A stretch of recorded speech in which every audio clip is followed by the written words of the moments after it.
진행하도록 하겠습니다. 자, 말씀드린 것처럼 어깨 전방 활주라고 하는 거는 어깨 불안정성 증상 중에서 특히 전방 불안정성을 나타내는 것을 어깨 전방 활주라고 보통 얘기를 하죠. 이건 구조적인 모습이 변화가 되어 있는데 어깨가 전방으로 돌출되어 있는 모습을 흔히 보이게 되고 또 전방 불안정에 대한 모습도 흔히 보이게 됩니다. 현장에서 되게 많은 케이스 중에 하나고 일반인 분들도 이제 본인이 전방 활주다라고 이야기하는 분들이 많을 정도로 많이 알려져 있는 구조적인 변형 모습 중에 하나죠. 구조적인 변형이라고 하는 게 쓰이기 말을 하기 나름인 것 같은데 이거는 이제 구조가 돌이킬 수 없게 변형이 되었다 이런 건 아니고 기능적인 게 누적이 돼서 겉에 보이는 모습이 바뀌었다 정도로 생각하시면 될 것 같습니다. 이게 어떻게 표현하기에 따라 다른 거다 보니까 조금 조심스러워서 설명을 드렸고 자, 이 어깨 전방할주의 진단으로는 자, 이런 식으로 보통 많이 하죠. 서 있는 자세로 측정을 보통 많이 하시는 걸로 알고 있고, 저 또한 처음에 그렇게 좀 많이 배웠었고, 서 있을 때 기준으로 한번 볼게요. 옆모습을 보고 있다고 생각했을 때, 이 견봉을 기준으로 상완골이 이렇게 있죠, 상완골이. 상완골이 이렇게 있는데, 상완골의 전체 크기의 3분의 1 이상이 견봉보다 앞으로 나가게 되면 전방활주다라고 보통 이야기를 합니다. 이렇게 누워서 테스트를 할 수도 있는데 누워서 하는 거는 조금 어렵고 상완골 자체를 이렇게 집게손가락 모양으로 잡고 견봉에서 상완골 자체가 얼만큼 튀어나왔는지를 보는 게 가장 쉽다고 생각을 합니다. 그리고 옆모습을 봤을 때 어깨가 실제로 이렇게 앞으로 돌출되어 있는 모습이 도드라지게 보이죠. 그래서 그러한 분들이 좋아지게 되면 이 가슴을 여기 보이시죠? 여기. 어깨가 전방할주되어 있으면은 이 대흉근을 가리는 모습이 도드라져요. 그래서 좋아지게 되면 어깨를 뒤로 이렇게 약간 리트렉션 한 것처럼 대흉근이 조금 더 보이게 되고 그런 변화가 생길 겁니다. 그래서 안 좋으신 분들은 일단은 대흉근을 약간 가리고 있는 것처럼 어깨가 앞으로 돌출되어 있죠. 그래서 저희가 평가를 할 때 양쪽을 다 보고 문제로 이야기하는 쪽이 어떻게 되어 있는지를 이렇게 체형 평가를 또 하기도 하죠. 자, 이 병태 생리적으로 이러한 모습이 어떻게 생기냐면 대흉근이 당기는 힘이 심부 안정화 근육보다 우세해서 상완골두가 전방할주 된다라고 많이들 이제 이야기를 합니다.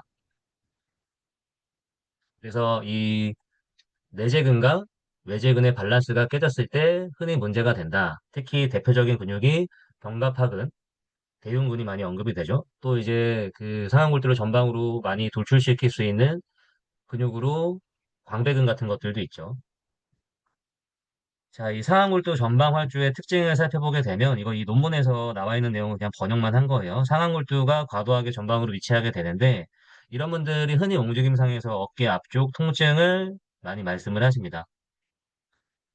그러한 통증을 말씀하실 때 가만히 있을 때 아픈 게 아니라 보통 움직일 때 아픈데 특정한 방향으로 움직이면 아프게 되고 그러한 특정한 방향들은 모두 다 이제 전방 불안정증이 유발될 때 보통 아픕니다. 그래서 이 논문에서는 보통 그러한 동작이 내외전을 할 때, 특히 90도 외전, 팔꿈치 90도 굴곡 상태에서 내외전을 할 때, 그리고 어깨를 과하게 신전시킬 때, 그리고 수평 내전을 할 때, 통증이 증가한다라고 나와 있어요. 그리고 제가 얼마 전에 피드에 올렸던 것처럼 외전, 외전, 가슴 스트레칭 같은 걸 과하게 할 때, 이럴 때도 통증이 앞쪽에 발생하는 경우가 많이 있습니다. 여기서 우리가 정리를 좀 해봐야 되는 건 뭐냐면, 어깨 전방 관절량이 늘어나는 자세에서 대부분 통증을 느끼게 돼요. 그러한 동작 같은 경우에는 우리가 외회전을 했을 때 어깨뼈를 생각해 보세요. 어깨뼈. 가만히 있는 상태에서 조직들이 감싸고 있는데 외회전을 하게 되면 앞쪽에 있는 관절 주머니나 조직들이 늘어나게 되겠죠. 그리고 벌려 버리게 되면 더 많이 늘어날 거고 여기서 외회전을 하면 더 많이 앞쪽이 늘어나게 되겠죠. 이러한 동작들에서 전방 조직들이 가장 많이 신장되기 때문에 전방이 많이 느슨해져 있고 돌출되어 있는 사람들은 더 가중되는 동작이기 때문에 통증이 나타난다라고 하는 거고요. 근데 여기서 또 말을 하는 내외전과 수평 내전 같은 경우에는 그런 관절랑의 입장에서는 좀 다르잖아요. 그런데 이 골두 안정화의 모습을 생각했을 때 내외전, 내전 같은 걸 하게 되면 그 동작에 상응하는 골두에서 벗어나지 않게끔 하는 힘들이 중요한데 그러한 동작이 이런 분들은 잘 안 된단 말이에요. 그러다 보니까 내외전이나 팔을 앞으로 하는 모습을 할 때 골두가 앞으로 튀어나와 있는 그대로 동작이 더 과도하게 나오게 되고 더 앞쪽으로 돌출이 되게 되어 있습니다. 그런 걸 잡아주는 근육들이 보통 일을 못하는 거죠. 그래서 내외전이나 수평 내전을 할 때도 통증이 생기게 되는 겁니다. 자, 그래서 근육 패턴 같은 경우에는 흔히 대흉근에 대한 문제, 그리고 외회전근의 단축 같은 게 있는 경우가 흔하고, 그리고 내외전근 같은 경우에는 약화나 신장되어 있는 경우가 흔하다라고 얘기를 합니다. 자, 그리고 핵심적인 병태 생리에 대한 걸 말씀을 드리면은, 아까 이야기해드렸던 견갑하근이 항상 이제 언급이 돼요. 앞쪽에서 골두가 앞쪽으로 이제 병진하지 못하도록 잡아주는 핵심적인 역할을 하는 근육이 견갑하근이다 보니까 그 근육의 기능 구전이 어깨 전방 활주에서 항상 중요하게 이야기가 되고요. 오늘 제가 이야기를 해드리려고 하는 게 이 견갑하근에 대한 것들을 좀 주로 이야기를 해드리려고 합니다. 자, 조금 더 설명을 해드리면 상완골두 전방 활주가 되게 되어 있으면 어깨가 일단 앞으로 돌출되게 되어 있죠. 어깨가 앞으로 돌출이 되게 되어 있고 그러면은 이제 팔이 어깨가 전방으로 돌출되면 팔꿈치는 상대적으로 뒤에 있는 모습처럼 보이고 손은 가만히 있었다 보니까 결과적으로 팔꿈치가 굴곡되어 있는 모습처럼 보이게 되거든요. 팔꿈치 각도가 감소되게 돼요. 그래서 이두근의 장두가 항상 단축된 위치에 놓이는 모습에 놓이게 되고 또 이두근 같은 경우에는 이제 그 이두근의 장두가 어깨에 굴곡을 시킬 수가 있잖아요. 그러다 보니까 상완골이 전방활주가 되게 되면 이두근의 장력 균형이 깨지게 되면서 문제가 생기게 됩니다. 자, 그리고 전방활주가 생기게 되면 당연히 그 자체가 경관절의 중심축에서 벗어나 있는 거다 보니까 운동도 흔히 축에서 벗어나 있는 상태에서 많이 운동이 일어나게 되고요. 특히 동작에서 감소가 일어나는 게 인터널 로테이션, 그리고 이제 이거 뭐야? AB. 어, 어, AB 어덕션, 수평 내전 이런 것들이 좀 감소가 되게 됩니다. 자, 그러한 것들은 감소가 되는 흔한 이유는 뭐냐면은 후방 관절랑이 타이트해져 있는 경우가 동반되어 있는 경우가 흔하기 때문이에요. 후방 관절랑이 타이트해져 있는 경우가 흔합니다. 예를 들어서 우리가 어깨 전방 활주를 흔히 얘기할 때 어깨 후 관절랑이 타이트해서 뒤로 갈 공간 자체가 없다 보니 앞으로 튀어나가 있다라는 말을 하는 사람도 많이 있어요. 맥락이 없긴 하지만 그러한 얘기도 많이 들어보셨을 거라고 생각을 하고 또 이제 그 이 투구 메커니즘을 보게 되면 야구 선수들이 특히나 이제 그 뇌회전이 증가되어 있고 내외전이 감소되어 있고 뭐 이런 얘기를 많이 하고 후관절랑에 대한 문제가 많이 언급되는데 예를 들면 이제 투구를 하는 동작을 보게 되면 팔에 이렇게 외회전이 엄청 크게 일어나잖아요. 이렇게. 그럼 전방에 있는 조직들이 엄청나게 크게 신장이 되게 되어 있습니다. 그러면서 공을 뿌리죠. 이렇게 뿌리죠. 뿌리게 되면 이 후방 조직들이 이센트릭하게 감속을 하게 되는데 이러한 동작이 워낙 부하가 세고 또 과도하게 많이 하다 보니 거기에 대한 조직들이 이제 무리가 되면서 문제가 되는 거죠. 그러면서 후방 조직들이 염증이 생기고 그러한 치유 과정상에 구축이 되고 여러 가지 문제가 생기면서 타이트해진다라고 해요. 자, 그래서 또 이제 후방 관절량이 타이트해지면서 유사한 또 이런 그 인터널 로테이션의 감소나 그런 것들이 유사하게 일어나게 되고 내외전을 했을 때 후방 관절량이 타이트하면 제한이 되는 이유를 생각해 보시면 우리가 팔을 이 상태에서 그냥 앞쪽과 뒤쪽에 장력 균형이 그냥 일정하다라고 생각을 그냥 해보세요. 근데 이렇게 하게 되면 이제 앞쪽이 늘어나게 되고 뒤쪽은 짧아지죠. 반대로 하게 되면 뒤쪽은 늘어나고 앞쪽은 짧아지잖아요. 짧아진 위치에 정확히 따지면 느슨해진 위치로 가긴 하겠지만 자, 아무튼 이렇게 하게 되면 조금 더 이제 이해가 쉬울 거라고 생각을 하고 인터널 로테이션에 제한이 되는 이유는 후방 관절랑에 신장이 필요한 자세이기 때문에 그러하다.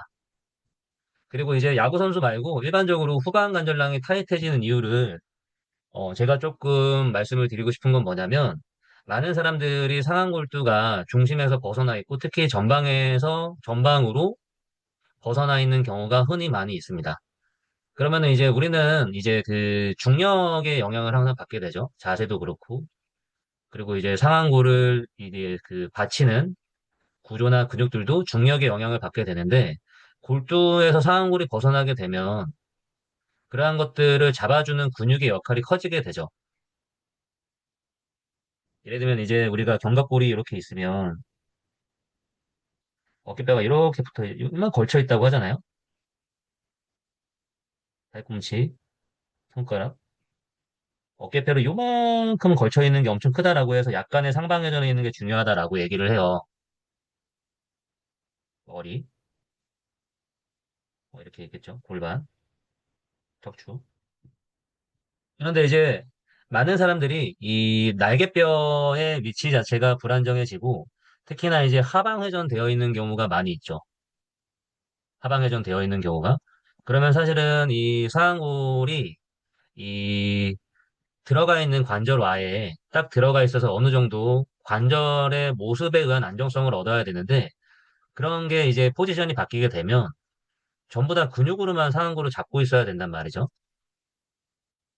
근육들의 부담이 증가하게 돼요. 특히나 회전근개의 그 부담이 증가하게 되어 있습니다. 특히 뭐 극상근이나 극하근 같은 근육들이 계속 신장성 수축으로 걔네들을 이제 버티고 있는 자세가 흔히 유발되게 되어 있는데 이러한 모습들이 많은 사람들에게 있기 때문에 후방 관절랑이 타이트해져 있는 경우가 많은 거예요. 그러면 이제 후방 관절랑이 문제가 있다고 생각을 했을 때 우리는 후방 관절랑을 그냥 늘리는 게 어떤 자세구나. 뭐 이제 그 관절을 뒤로 뭐 모빌라이제이션은 어떤 겁니다. 이런 걸 하는 것도 중요하긴 하겠지만 그 기저 원인을 생각해 봤을 때 척추를 바로잡고 날개뼈의 포지셔닝을 하는 게 더 중요한 거예요. 자, 아까 말씀드렸던 그 상하골두가 견봉에 대해서 얼만큼 돌출되어 있는가를 보고 우리가 판단을 한다고 말씀을 드렸고 또 이제 그 내외전이 안 되는 특징을 가지고 있었잖아요.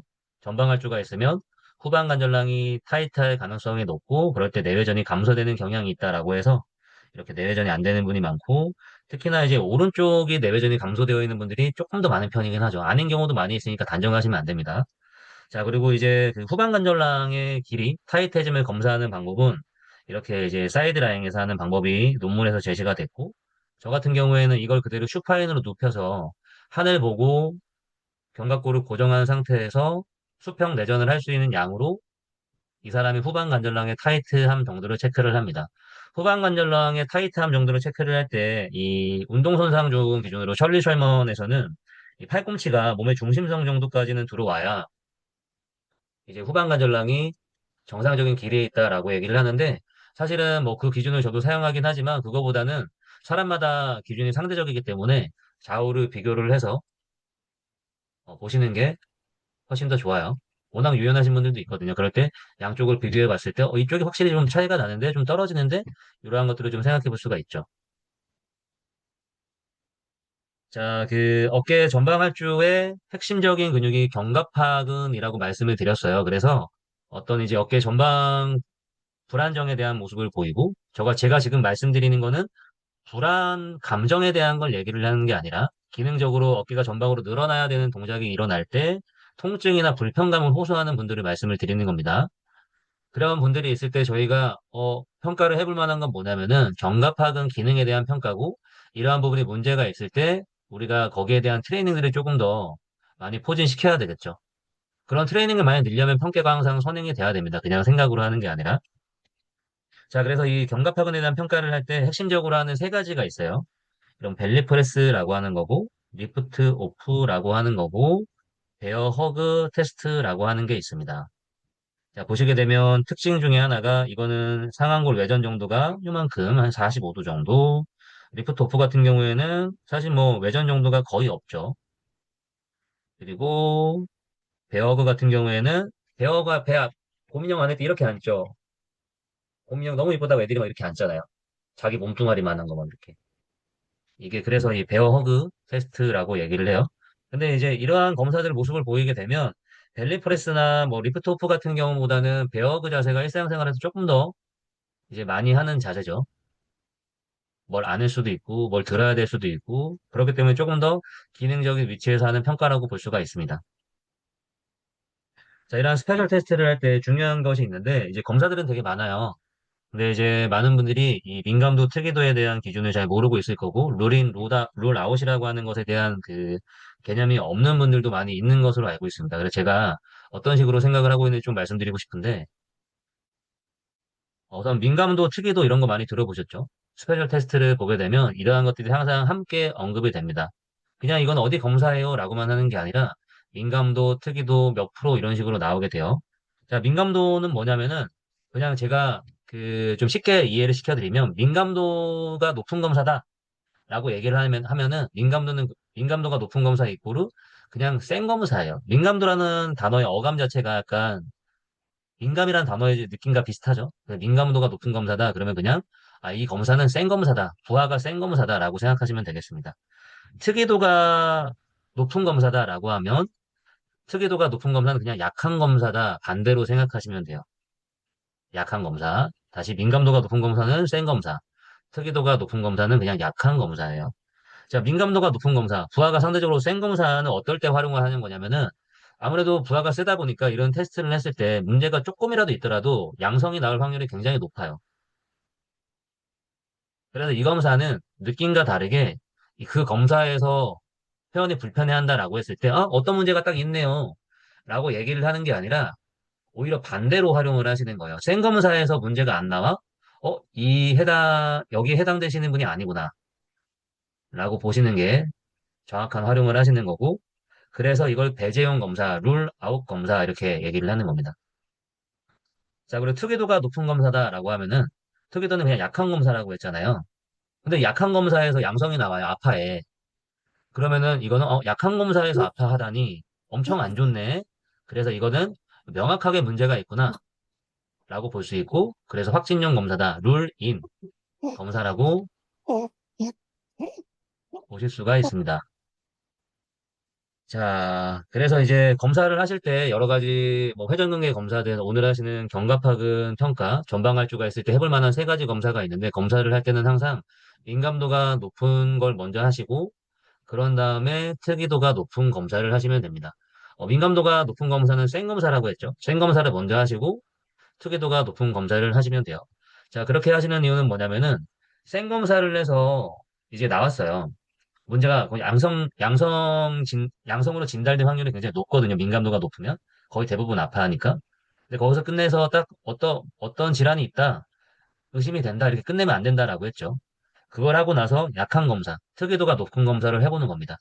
근데 거기에서 문제가 나와. 그럼 이 사람은 확실하게 이쪽 문제가 있는 것 같습니다. 라고 하고 운동 프로그래밍 하는데 참고하시면 되고, 또는 이제 문제가 심각하다 생각이 되면 다른 쪽으로 이제 활용하시면 되고, 이제 민감도가 높은 검사에서 양성이 나왔는데, 부하가 센 검사에서, 이제 부하가 낮은, 특이도가 높은 검사에서 양성이 안 나와요.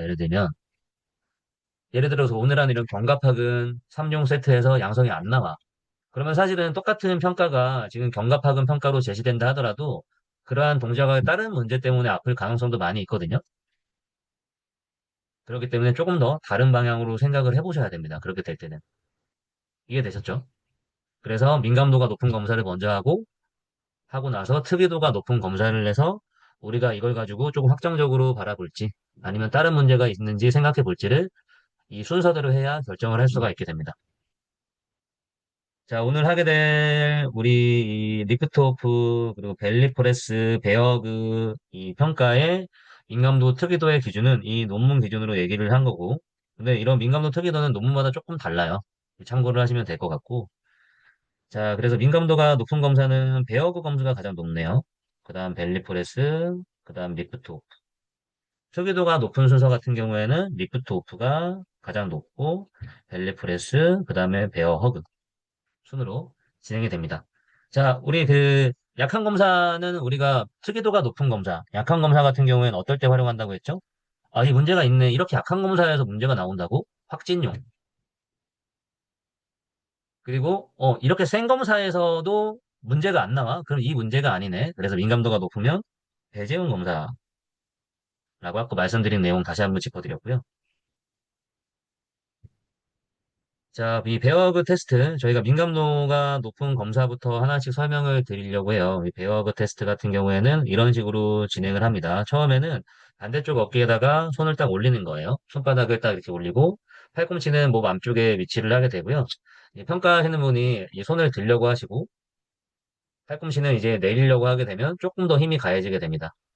두 가지를 다 하셔도 되고, 하나만 들려고 해도 되는데, 하나만 들려고 하면 좀 보상이 있기 때문에, 여기를 살짝 내려주면서 들어주려고 하시면, 검사가 조금 용이하게 시행이 되게 됩니다. 그랬을 때 내회전을 유도를 하는 거예요, 내회전. 내회전을 했을 때 이제 통증이 나타나는지, 힘을 못 쓰는지, 이러한 것들을 확인을 하는 겁니다. 이러한 것들과 유사한 검사가 많이 있죠. 예를 들면 뭐 이제, 호킨스 테스트라고 해서 이렇게 팔을 이렇게 들어보게 하는 거, 이런 검사 보신 적 있죠? 회전근개 검사 같은 거 할 때. 극상근에 문제가 있네요. 이제 견봉화 공간 뭐 찝힌 문제가 있네요. 뭐 이런 얘기 같은 거 할 때 이런 그 호킨스 케네디 검사 같은 거 많이 봤을 거고. 그리고 이렇게 올리고 팔 들어보세요. 이런 거 보신 적 있으세요? 이게 뭐죠? 내회전이잖아요. 내회전이잖아요. 내회전. 그쵸? 어깨가 전방으로 돌출된 상태에서 내회전 검사. 그래서 이 베어그 테스트가 그러한 검사보다 조금 더 센 게 딱 체감이 되죠. 거기에 근력까지 더 요구한 상황이 돼버렸으니까. 자, 그리고 리프트 오프 검사는 이런 식으로 진행을 해요. 근데 이 검사가 이제 정확하게 시행되지 않은 경우가 굉장히 많아요. 자, 검사 방법은 어떻게 하냐면은 이제 똑바로 선 상태에서 손등을 요추 중앙에다가 두고 그리고 나서 손을 등에서 최대한 떼어내는 거예요. 그 상태에서 이제 5초를 유지하라고 하는 겁니다. 그런데 많은 사람들이 손을 떼는 게 아니라 어깨를 신전해요. 어깨 각도를 더 크게 신전을 합니다. 이건 제대로 수행을 한 게 아니라 고상적으로 수행한 거고 이거는 문제로 어, 진단이 될 수가 있습니다. 그리고 또 한 가지 보상이 뭐냐면은 팔꿈치를 막 피려고 해요. 팔꿈치. 어깨나 팔꿈치에서 보상을 하려고 합니다. 이게 보통 흔히 하는 보상 중에 하나고요. 그리고 손을 당연히 못 댄다. 열중적 하는 것 자체가 불편하다라고 한다면은 문제가 이미 된 것으로 생각하셔도 됩니다. 자, 우리 벨리프레스 검사도 마찬가지로 제대로 이루어지지 않는 경우가 많은데 이 벨리프레스 검사 방법을 먼저 설명을 드리면은 똑바로 선 상태에서 손바닥을 검상돌기 아래 복부에 위치시킵니다. 검상돌기 아래 복부에 위치시키고 그냥 이걸로 하면 되겠네요. 검상돌기 아래 복부에 위치시키고 그리고 나서 어깨를 안정화한 상태에서 자세를 바르게 하는데 견갑골까지 뉴트럴 포지션으로 가져간 상태에서 손바닥으로 복부를 누르면서 팔꿈치를 몸통 앞쪽으로 최대한 밀어내는 거예요. 팔꿈치를. 이런 식으로 밀어내는 겁니다. 손바닥만 누르는 경우가 많은데 손바닥 누르고 팔꿈치를 앞으로 밀어내는 거예요. 자, 이 상태로 이제 5초를 유지하라고 했을 때 뭐 통증이 느껴지는지 그런 걸 확인하시면 되는데 마찬가지로 보상적으로 하는 게 또 틀리게 하는 게 이런 식으로 어깨를 내외전을 하는 게 아니라 손목 굴곡으로만 하려고 하는 거. 이러한 것들 다 문제가 됩니다. 검사 자세가 명확하게 이런 식으로 시행이 되셔야 됩니다. 이 벨리프레스 검사 같은 경우에는 이러한 얘기가 있는데 벨리프레스는 견갑하근 상부가 하부가 있으면은 특히나 이제 지배하는 신경도 다르게 들어가죠. 근데 상부 견갑하근에 조금 더 합당한 검사라고 얘기를 하고 리프트 오프 같은 경우에는 하부 견갑하근을 보는데 조금 더 적합한 검사라고 얘기를 해요. 왜냐하면 여기서 이제 병원에서 이제 이 지금 검사들 중에 몇몇은 견갑하근 이제 티어 거기에 대한 손상이 명확하게 찢어진 같은 게 파열이 있을 때 이제 조금 더 어느 부위에 파열이 있는지를 보려고 이런 식으로 나눠서 검사를 하는 게 있는 거고, 현장에서 그냥 근무하시는 선생님들 같은 경우에는 그렇게 상부를 검사한다, 하부를 검사한다라고 구분지어서 검사를 하기보다는 아까 설명드렸다시피 그냥 민감도와 특이도의 기준 하에 순서대로 그냥 검사를 하시는 걸 추천을 드리고, 그리고 아까 말씀드린 것처럼 베어그 테스트 같은 경우에는 상대적으로 기능적인 위치에서 또 검사를 하는 모습이잖아요. 민감도도 높기도 하지만 우리가 팔을 막 이런 식으로 많이 써야 되니까. 그렇죠? 아까 리프트 오프를 하는 자세 같은 경우에는 여자분들 뭐 브래지어를 채운다거나 그러면은 뭐 좀 하시는 분들이 많겠지만 남자분들은 사실은 팔을 뒤로 그냥 안 가져가는 분들도 엄청나게 많거든요. 그냥 하루 종일 그런 자세 자체를 한 번도 안 하는 분들도 많아요. 근데 특히나 여자분들한테 조금 더 중요한 자세고 남자분들한테도 사실은 뭐 그 내외전을 할 수 있다는 게 엄청 중요하긴 하죠.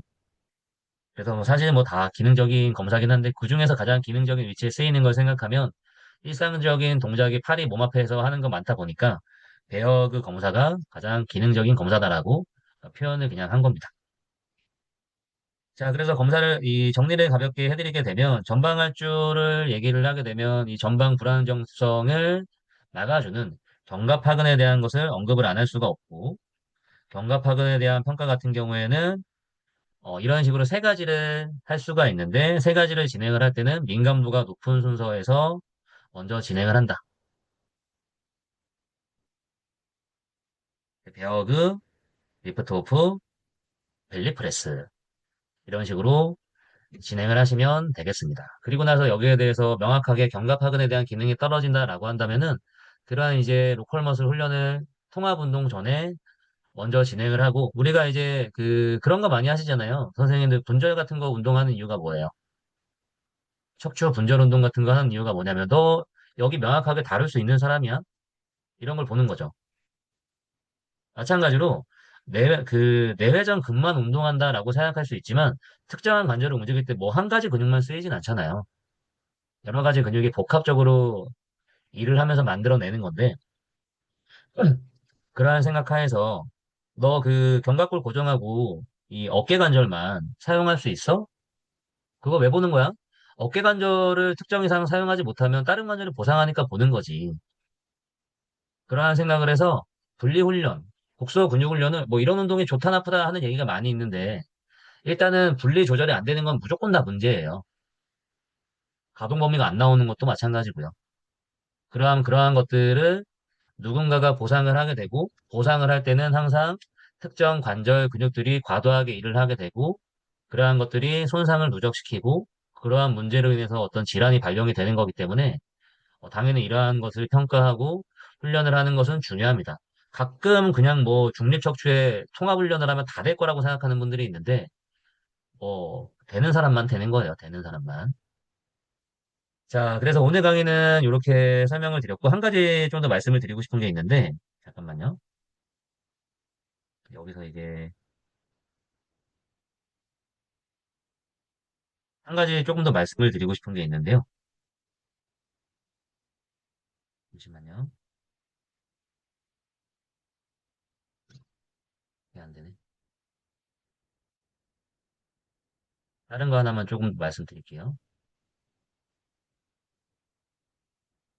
그리고 저희가 뭐 일요일 날 저녁 늦게 하다 보니까 뭐 질문의 답변이나 그런 것들은 제가 따로 하고 있진 않은데 만약에 하실 생각이 있는 분이 있으면 개인 톡으로 그냥 말씀 주시고요. 자,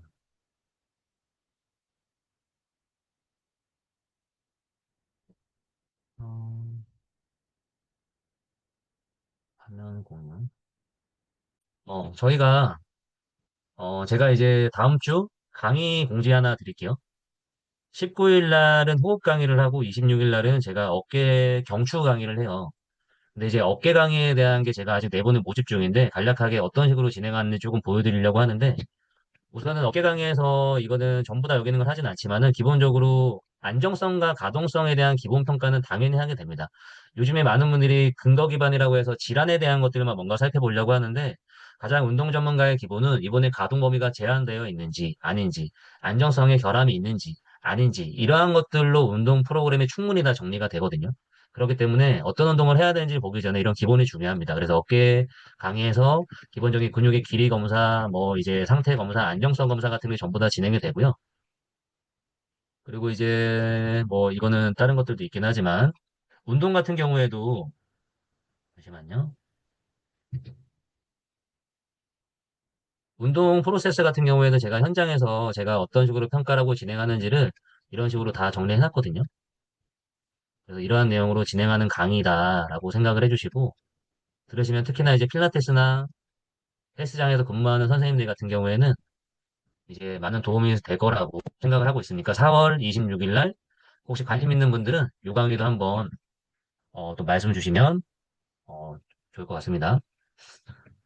자, 그러면은 이번 주도 고생 많으셨고요. 한 주간 또 열심히 잘 지내시기 바랍니다. 감사합니다. 안녕히 주무세요.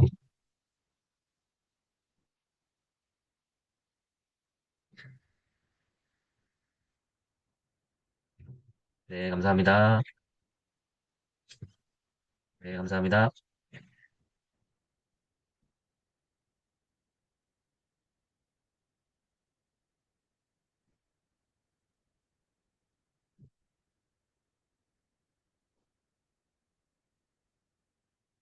네, 선생님 감사합니다.